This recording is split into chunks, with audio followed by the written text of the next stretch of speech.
Doktor, son zamanlar bizə məsamələr haqqında çoxlu suallar gəlir. Gəlin bugün bir neçəsini cavablayaq. Hı -hı.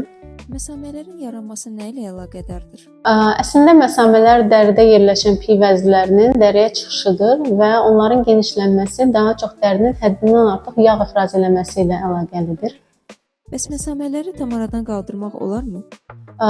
Yox, onlar dərinin normal strukturu olduğuna görə təəssüf ki, onları tam aradan qaldırmaq yox, amma daha hamar və sıxlaşdırmaq mümkündür.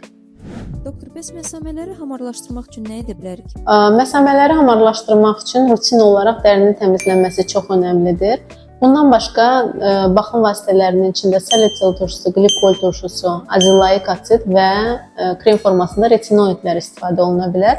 O ki qaldı professional prosedurlardan, burada lazer cilalaması, kimyəvi peelinglər və mikronidling kimi prosedurlar çox effektivdir. Aha, çox gözəl. Biomezo kimi prosedurlar məsamələri yığırmı? Yox, təəssüf ki, bu növ prosedurlar məsamələrin yığılmasında heç bir rol oynamır.